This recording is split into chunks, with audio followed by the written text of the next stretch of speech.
નમસ્કાર ખેડૂત મિત્રો, આજે આપણે વાત કરવાના છીએ ઇફકો કંપનીનું નેનો યુરિયા અને નેનો યુરિયા પ્લસ.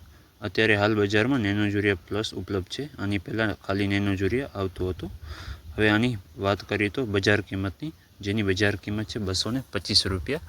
આના પહેલાં જે નેનો યુરિયા આવતો એની 240 રૂપિયા કિંમત હતી. મારા અંદાજ મુજબ આની 225 રૂપિયા 500 mlની બોટલની કિંમત છે. હવે આના ઉપયોગની વાત કરીએ તો ઉપયોગ કઈ રીતે કરવો, તો 15 લીટર પંપની અંદર 60 થી 70 ml નેનો યુરિયા નાખી અને પંપ દ્વારા સ્પ્રે કરવામાં આવતો હોય છે. ઘણી જગ્યાએ ડ્રોનથી પણ સ્પ્રે કરતા હોય છે, પણ જ્યારે પાક વૃદ્ધિ અવસ્થામાં હોય ત્યારે આનો 1 થી 2 સ્પ્રે કરવાથી સારું એવું પરિણામ મેળવી શકે છે. કંપની તો આની ભલામણ કરે છે કે સ્પ્રે કરવો, પણ અમુક લોકો પાણીમાં પણ હલાવતા હોય છે, પણ સ્પ્રેમાં વધારે રિઝલ્ટ મળતું હોય છે. ધન્યવાદ.